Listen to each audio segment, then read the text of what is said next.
Paperback and e-readers this March. John Haynes, the man with nothing to lose. The man who rules the world runs into the irresistible force of a man with nothing to lose in this action-packed, all-new John Haynes series adventure. Get the regular and variant cover editions of John Haynes, the man with nothing to lose this March. I was watching a video by YouTuber Thinking Critical, and he was talking about how editorial standards have declined in the comic book industry.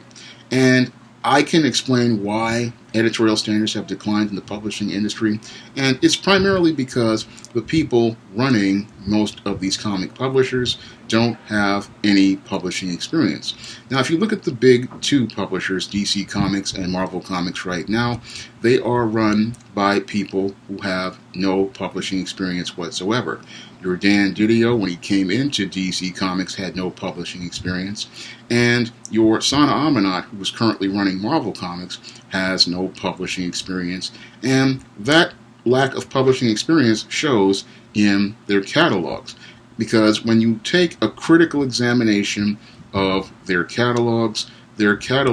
show that their inability to understand how the publishing business works and how to make a catalog flow into each title. Because when you have publishing experience, one of the things you know how to do is make sure that your catalog is consistent and that each title flows into another title, because when titles flow into other titles, that shows that the editorial team is on the same page. And this is the big problem when you bring in people with no publishing experience, is they don't know how to lead in a way that gets the editorial team on the same page, because you need to get all of your editors on the same page creatively so that each book in your catalog flows into another book. For example, on the SJS Direct imprint, I publish 3 books in a series. I published the John Haynes series, I published the E-Steam series, and I published the Ice series. And all 3 of these books, I have to make sure that while they have 3 different stories, all of the stories in the catalog flow into each other consistently, and each of the events sequence with each other consistently. That is something that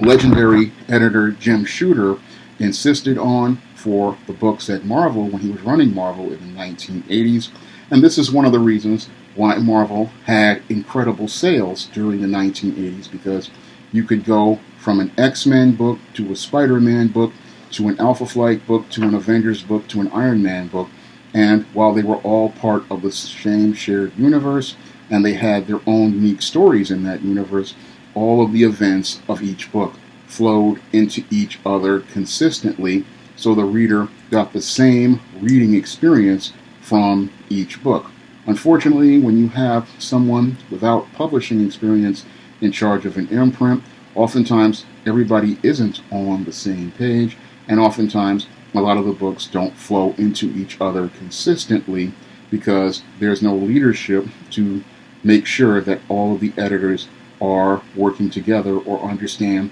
that events in one story are going to affect events in another story. And sometimes, because these people, they have no publishing experience, they don't know how to get the catalog, everybody on the same page, and get the catalog to synergize. What they do to overcompensate is create these event stories and use these events as a way to try to carry the books from one to the other. Unfortunately,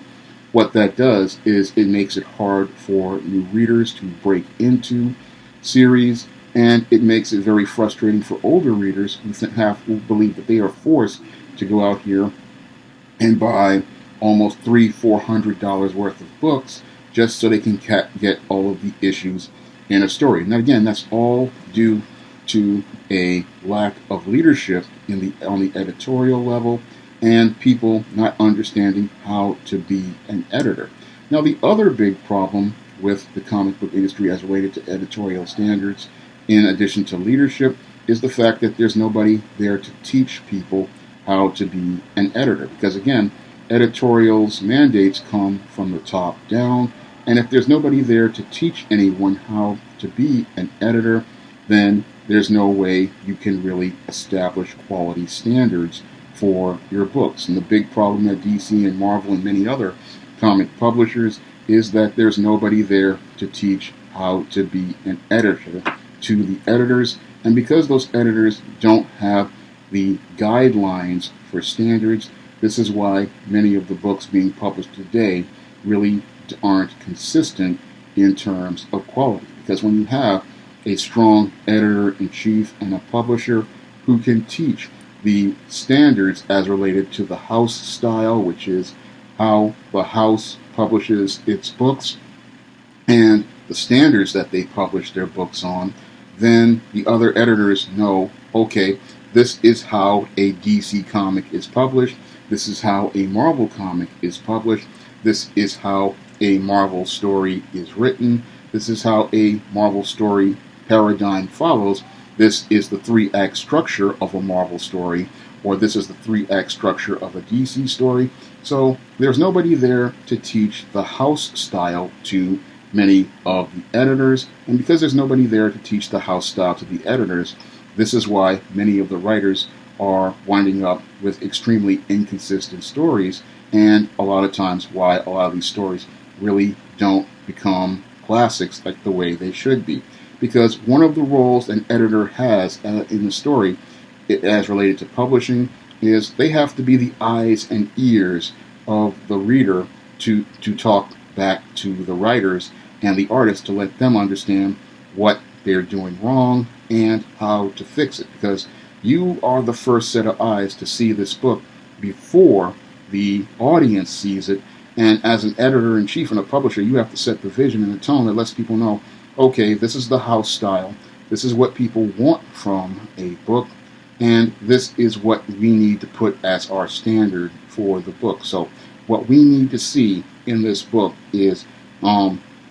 these characters a certain way and a certain set of action, and the editor's job is to give people that type of guidance and direction. But unfortunately, you can't give guidance and direction to your writers or your artists if the editor-in-chief has no publishing experience and doesn't understand how to give guidance and direction to other writers and artists. So the editors can't edit these books because the editors-in-chief don't know how to edit a book. And that's why it's important to hire somebody who is qualified, like myself, who understands the publishing industry and has publishing experience, because when you have publishing experience, then you understand how to set a tone for your books, you know how to set a standard for your books, and you know how to make sure that all of your books, again, are on the same page thematically, because all of your editors are following the same page thematically as related to house style and as related to house standards and as related to the story model that is established for the imprint. And that's a big problem over at many of these publishers these days, because a lot of these publishers, they're not hiring people based on the merits of their qualifications. Now,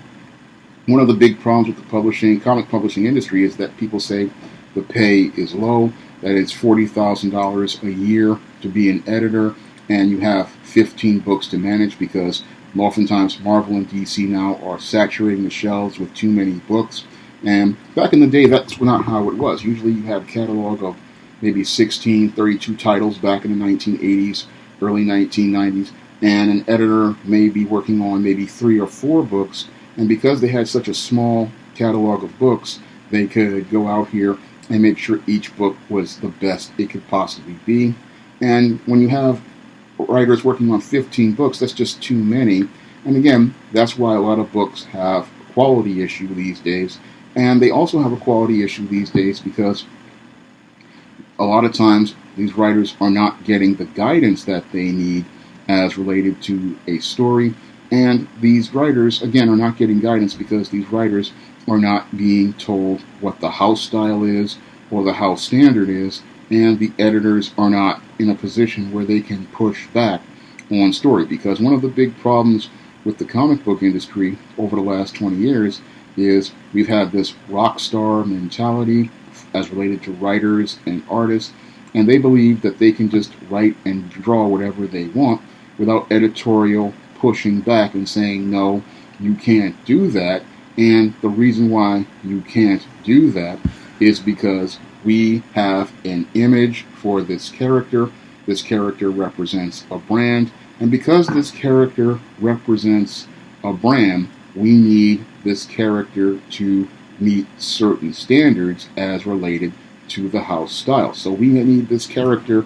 to remain consistent, and because we need this character to remain consistent as related to their mission, as related to their goals, and as related to the things that led to this character becoming this character, we can't have you changing this character radically, because when you change this character radically, what happens is there's no way for the next writer to come in and be able to tell their stories with that character. And that's something editorial has to rein in as related to creators, because when your creators are out of control, what happens is they wind up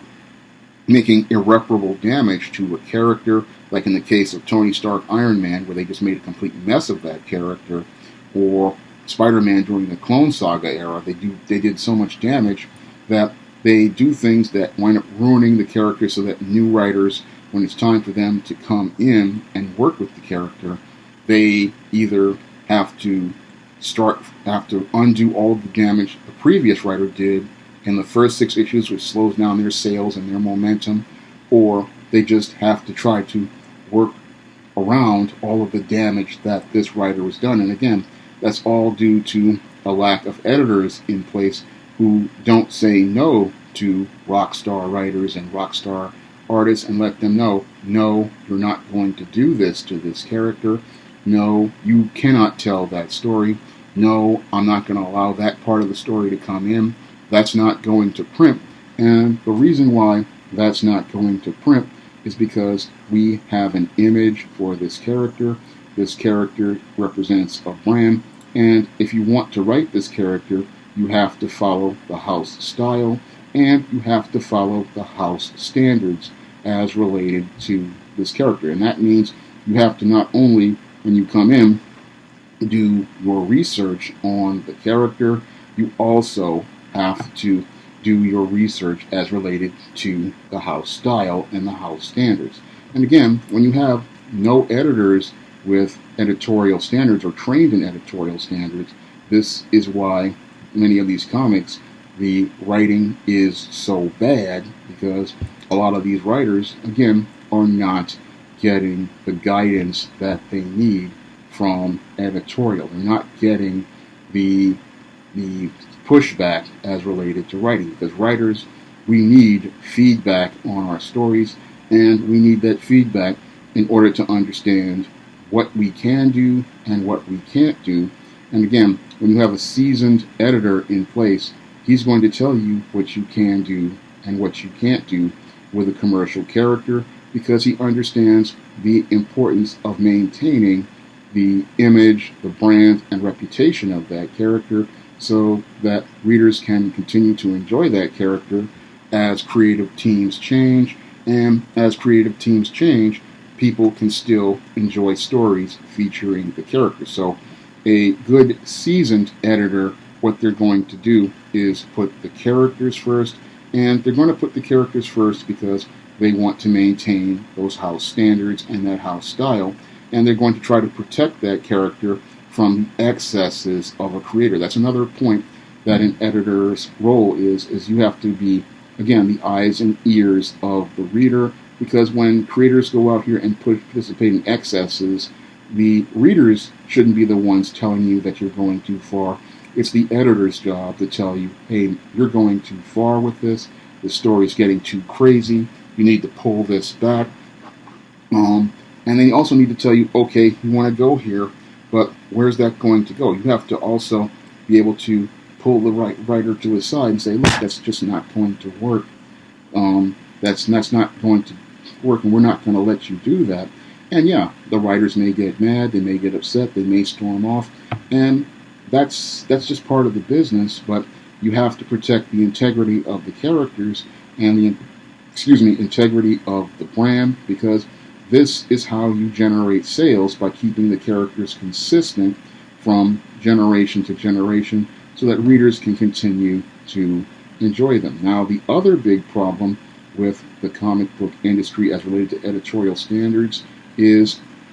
all of the nepotism, cronyism, and favoritism, because all of the nepotism, favoritism, and cronyism is preventing qualified people like myself from getting editorial positions in these companies, because what they're looking to do is hire their friends, and in some cases they're looking to hire comic fans, and a lot of these people, they aren't qualified to be editors, and because they're just there with no publishing experience, they're making a complete mess of the comic book industry. Now, one of the most famous examples is the hiring of Andy Curry to run the Vertigo imprint, and within less than 6 months, he practically ran the Vertigo imprint into the ground. Now, your Andy Curry had no publishing experience, just like Dan Didio had no publishing experience, and he wanted to try to shock the world with a series of titles like Border Town and Hex Wives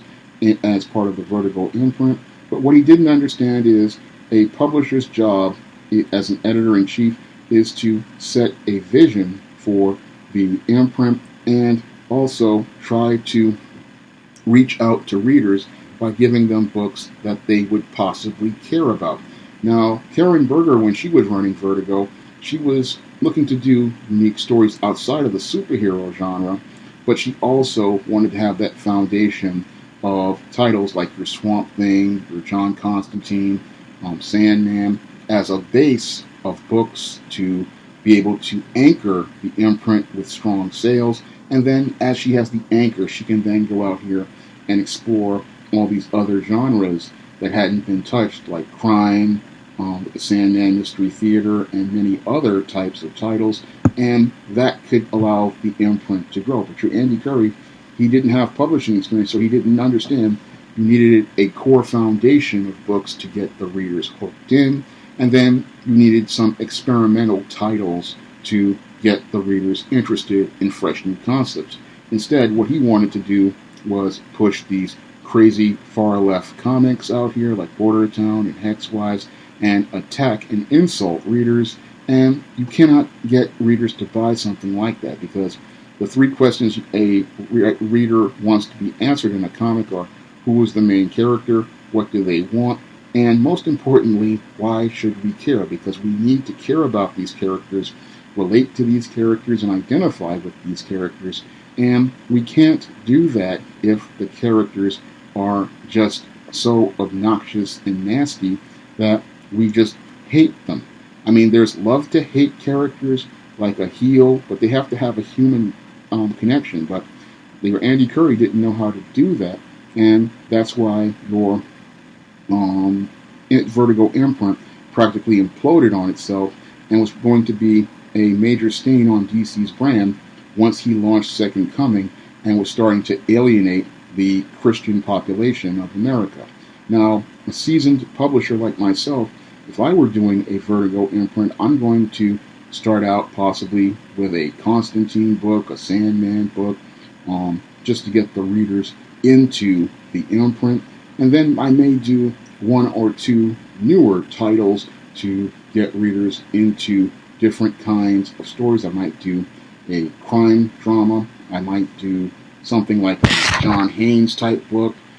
something like that, to get people hooked into a new character. But those characters would be in separate worlds so that readers wouldn't feel like they had to be obligated to buy them, and they would only want to buy them based on their story. So I would do something like, again, have that base and then come into these different genres like horror, crime, sci-fi, and do things like that. But then I would look for qualified writers and qualified editors to work on those books, people with experience in the publishing industry, people with experience on working with science fiction and fantasy, people with experience, because you need to have experienced people working on,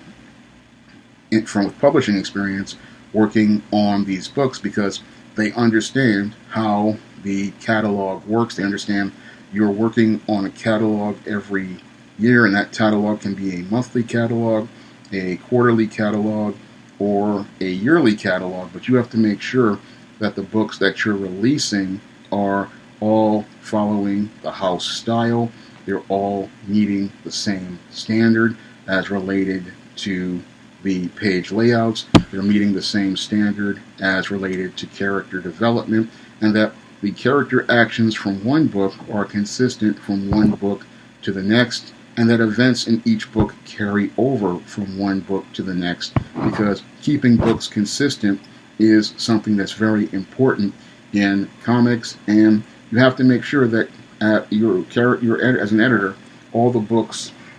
are flowing into each other, and that writers aren't doing things to damage the character or the brand, similar to what Tom King has done with the Batman character, where he practically destroyed the Batman character over 80 issues. And that was again done because Editorial had no standards, and they refused to rein Tom King in. A lot of people thought, oh, he's a critically acclaimed author, but an editor doesn't care about your awards, he does not care about your acclaim. He cares about maintaining the character and keeping the character consistent, because he understands that the character needs to be protected from creator excesses, because those creator excesses can damage the brand. And someone like Tom King can damage a brand like Batman and lead to declines in long-term sales, because that's what happened with the Batman character, is that this was the most popular character in comics, and he practically had a sales drop from his 100,000 sales back to it's down to 50,000, I believe. And the same thing with Brian Michael Bendis on Superman, is the book dropped. And again, the core reason why these books have sales drops is because there is no editorial standards, and because there's nobody trained with publishing experience to impose editorial standards. What's happening is these books that come out of comic publishers these days, they're very inconsistent, they're very poor quality, and the few that come out with good quality, it's a miracle that they come out with good quality, because it's primarily due to the passion of the writer and having that editor there who actually cares enough to sit down, and who has the publishing experience to care enough to sit down and say, hey, you're going in the wrong direction here. The story's not really going the way it should go. You're going all over the place. This dialogue isn't working, and they're working hands-on, because an editor has to really work hands-on with the writers. They really have to sit there and talk to the writers, and they really have to sit down and explain to them, hey, this is what the reader is going to see, and if the reader sees certain things, then what's going to happen is they're not going to buy the book anymore. If you come in here and you're writing a book that's 90% talking heads, guess what? The reader's checked out by page 3, and that's something that an editor is going to tell you. If they're seasoned, they're going to tell you, look, if nothing's happening by page 3, I'm checking out. And if people check out, that means your sales are going to go down, which means you're going to be out of a job. So that's one of the things an editor is going to tell you that is seasoned. They're going to tell you, again, about standards, because they know what sells, and they really want to see your book sell. So they're going to give you guidance and support so that you can make your book sell. Unfortunately, a lot of the people working in editorial at comic book publishers these days, they don't really understand how editorial works. A lot of them, again, because they are coming in through nepotism and cronyism and not merit, they don't have the skills to understand how to edit a book. And some of the people who are coming into editorial, a lot of them, they are lifelong comic fans. And again, they're coming at these characters from a very emotional perspective. But when you're an editor, you cannot be emotional. A lot of times when you are an editor, you have to approach these characters from an objective perspective. And the reason why you have to come at it from an objective perspective is because you, again, are the eyes and ears of the reader. You are the first person to read these stories, and you have to approach those stories from the perspective of the reader. And you have to let the writers know where they're going wrong. And if you're too much of a fan of a character, then you're not going to be able to present your arguments in an objective perspective to these writers and artists to let them know, okay, these panels are a little off. Okay, this story is just not working right. This dialogue isn't working right. This is not something this character would say. This is not something this character would do. Like in the case of Tom King's Batman, where Batman was just acting in ways that Batman would never act like. Or in the case of a couple of these Iron Man books, I'm seeing Tony Stark act in ways he would never act. That's something that when you're overly emotional, you're coming into the fan fiction zone and you're writing the character the way you want them to write them and not the way the reader has seen them and experienced them for a number of years. Because when you are a seasoned editor, you say, okay, this character has acted this way, this character has had these beliefs, and this character has been presented this way for 20 years. So you coming in here and telling me Green Arrow is a Republican when he has been shown to be on a liberal since the 1970s, that's something that's not consistent with the character, and I can't allow you to put that story to print. And that's something, again, a seasoned editor is going to do, because even though somebody is a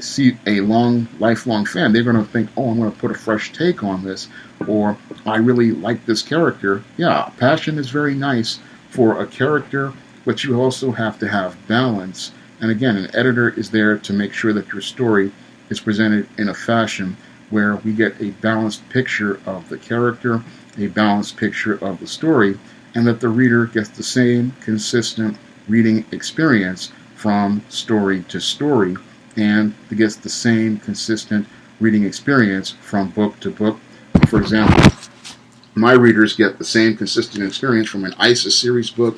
an Easteen series book, and a John Haynes series book. You get the same consistent reading experience from all of the 3 books in the 2019 catalog, and you get the same consistent reading experience from the books in the 2020 SJS Direct catalog. That's my goal as an editor, is making sure that you get the same reading experience from book to book to book in a universe. And again, we're not seeing that type of consistency in the comic book industry as related to editorial, because many of the people working in editorial have not been trained in standards, because the leadership has not been trained in any standards, because many of the people who work there just don't have any publishing experience. But when you have publishing experience, you can go from one book to the next, and when you go from one book to the next, each book's actions of the characters remain consistent from one book to the next, and as the characters develop and grow throughout the character transformation arc of the overreaching arc of the run, you get a satisfying reading experience from the first book to the last book. And when you have a good editor in charge, oftentimes people are asking to read more of a character's stories and eager to buy more stories featuring a character. But when you have somebody with no editorial or publishing experience, people get frustrated, people get angry, people stop buying books because they're not getting that great reading experience, and they're not getting the type of reading experience where they are anticipating the next book. Now, the big problem, again, with a lot of these comics as related to the editorial standards is they don't have a seasoned publishing professional in charge of the publishing imprint. And because they don't have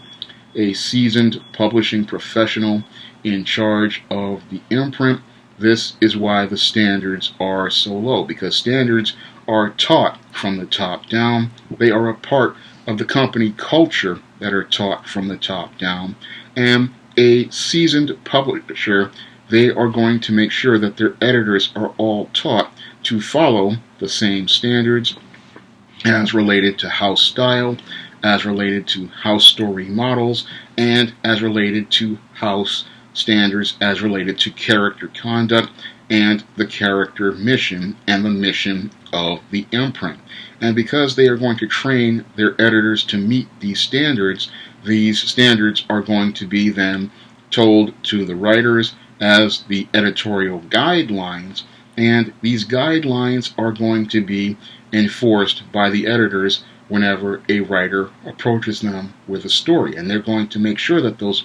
guidelines are enforced because they want to protect their intellectual property and they want to protect their image and their brand from creator excesses. So that's what happens when you have good editorial standards. And when you have good editorial standards, again, this is not to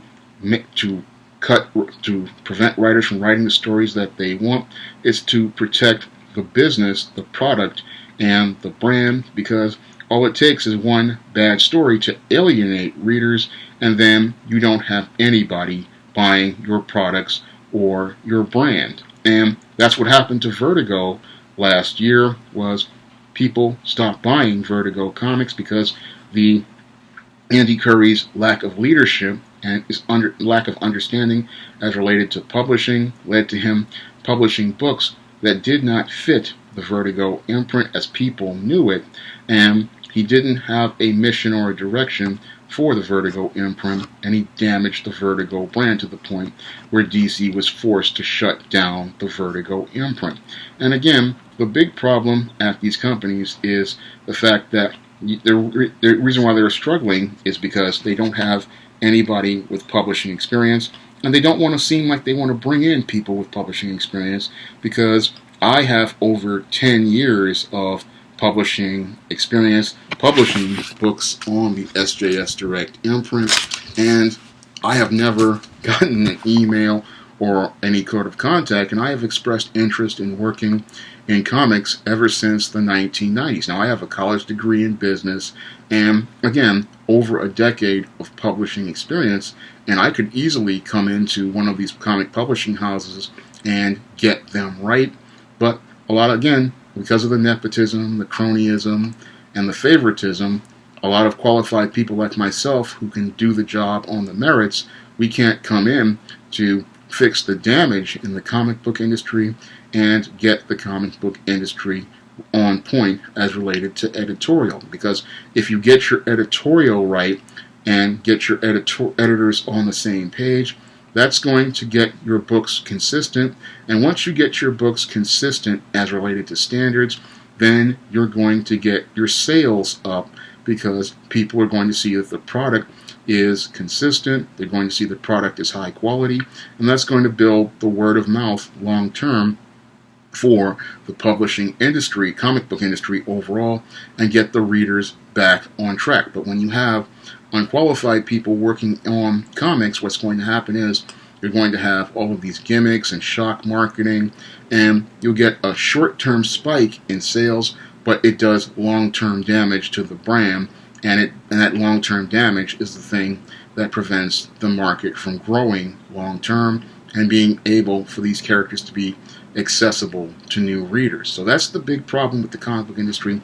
as related to editorial, because without good editorial that has a vision for the long term, you can't really build a strong brand. And again,